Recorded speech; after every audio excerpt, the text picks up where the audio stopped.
جب اللہ تعالیٰ سے گناہوں کی معافی مانگی جاتی ہے اور سچے دل سے گناہوں کی توبہ کی جاتی ہے، حتیٰ کہ آنسو بہا کر گڑ گڑا کر بھی توبہ کی جاتی ہے، لیکن پھر بھی دل بے چین ہی رہتا ہے اور یہ بھی معلوم نہیں ہوتا کہ ہماری توبہ قبول ہوئی بھی ہے یا نہیں، ہمارے آنسو عرش تک پہنچے یا نہیں، قدرت کی بارگاہ نے انہیں قبول کیا یا نہیں۔ یہ حالت تو اب ازمیر کی ہے۔ تبھی تو دادی اسے کہتی ہے کہ جب ایسی حالت ہو تو اپنے گناہ کی معافی مانگنے کے ساتھ ساتھ کفارہ بھی ادا کرنا چاہیے۔ تو اب دادی کی بات سن کر ازمیر اپنے گناہوں کا کفارہ ادا کرنے کی کوشش کرے گا، تو اس کے لیے اسے عائشہ سے نکاح کرنا پڑے گا، اس سے شادی کرے گا وہ۔ دوسری طرف عائشہ کی ماں جو کہ ہسپتال میں داخل ہے اور طبیعت کافی ناساز ہے، عائشہ کی ماں کے ہارٹ کے 3 والو بند ہیں، تو ڈاکٹر نے بہت جلد آپریشن کرنے کا کہا ہے۔ عائشہ کی ماں کو اپنی طبیعت کی پرواہ ذرا بھی نہیں ہوتی۔ والدہ کو اس بات کا کوئی غم نہیں کہ موت سر پر کھڑی ہے، فکر ہے تو صرف یہ کہ میرے جانے کے بعد میری اکلوتی بیٹی کا کیا ہوگا، وہ تو بے سہارا ہی ہو جائے گی۔ تو ازمیر کی دادی سے وعدہ لیتی ہیں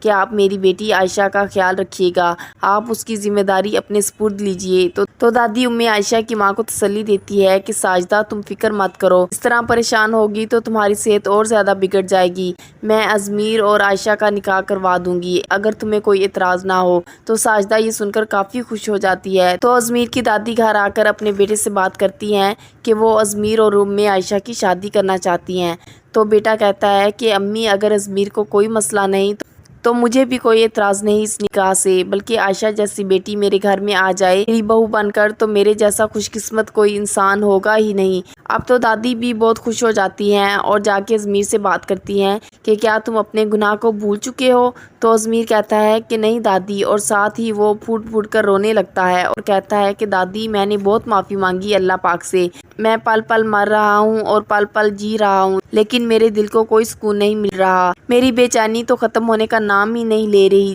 جتنے بھی آنسو بہا لوں، جتنی بھی معافی مانگ لوں، میری بے چینی تو ختم ہونے کا نام ہی نہیں لے رہی، مجھے سکون نہیں مل رہا۔ تو دادی کہتی ہیں کہ بعض گناہ ایسے ہوتے ہیں کہ جن کی معافی بہت مشکل سے ملتی ہے، اب دیکھو نا تمہاری وجہ سے دونوں ماں بیٹیاں بے آسرا ہو گئیں۔ تو ازمیر کہتا ہے کہ دادی اب میں کیا کروں، ایسا کیا قدم اٹھاؤں کہ مجھے معافی مل جائے؟ تو دادی کہتی ہیں کہ کچھ گناہوں کا معافی کے ساتھ ساتھ کفارہ بھی ادا کرنا پڑتا ہے، کفارہ ادا کرنا ہوگا نکاح کی صورت میں، اور وہ نکاح تم عائشہ سے کرو گے۔ اب تو ازمیر کی آنکھیں حیرت سے پھٹی کی پھٹی رہ جاتی ہیں اور وہ کہتا ہے کہ کیا عائشہ سے شادی کر لوں؟ تو دادی ازمیر کو سمجھاتی ہیں کہ ہاں بیٹا، اگر تم واقعی اپنے گناہ پر شرمندہ ہو اور تلافی چاہتے ہو تو ایسا ہی کفارہ ادا کرنا ہوگا۔ اب یہاں ازمیر سوچنے پر مجبور ہے کہ اگر میرا خدا مجھ سے اس طرح سے ہی راضی ہو جائے اور مجھے معافی مل جائے تو اس نکاح میں کوئی قباحت نہیں، عائشہ تو بہت اچھی لڑکی ہے، اس طرح وہ نکاح کی حامی بھر لے گا۔ دوسری طرف دادی اب ازمیر کے باپ کو خوشخبری سناتی ہیں کہ ازمیر نے عائشہ سے نکاح کی حامی بھر لی ہے اور اب ہمیں یہ نکاح ساجدہ کے آپریشن سے پہلے ہی کرنا ہوگا تاکہ وہ اپنی بچی کی خوشیاں دیکھ سکے۔ ازمیر کے والد کو تو اب کوئی اعتراض نہیں اور وہ کہتے ہیں کہ ٹھیک ہے، جیسے آپ کی اور ازمیر کی خوشی، لیکن نوشین کو اس شادی سے اعتراض ہوتا ہے اور وہ تو کافی ہنگامہ کھڑا کر دیتی ہے اور وہ کہتی ہیں کہ ازمیر میرا بچہ ہے اور اس کی شادی کا فیصلہ مجھ سے ہی چھپایا جا رہا ہے، میں تو یہ شادی ہرگز نہیں ہونے دوں گی۔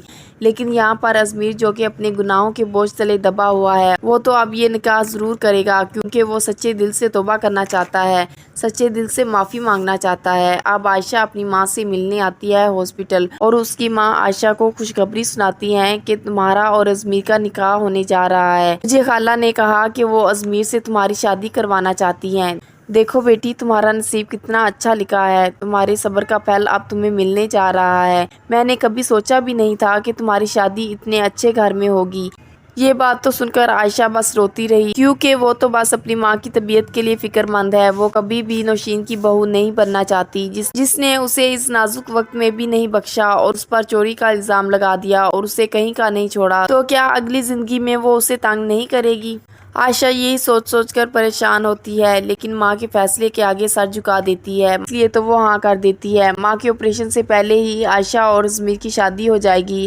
عائشہ ازمیر کی دلہن بن جائے گی اور اس کے بعد ہی عائشہ کی ماں کا آپریشن ہوگا، لیکن آپریشن کے باوجود عائشہ کی ماں کو دل کا ایک زبردست اٹیک ہوگا اور یہ اٹیک اتنا سیریس ہوگا کہ عائشہ کی ماں کی جان ہی چلی جائے گی اور وہ اس دنیا فانی سے کوچ کر جائیں گی۔ کمنٹ سیکشن میں اپنے خیالات کا اظہار ضرور کیجیے گا۔ مزید ویڈیوز کے لیے چینل کو سبسکرائب اور بیل آئیکن کو پریس کرنا مت بھولیے۔ شکریہ۔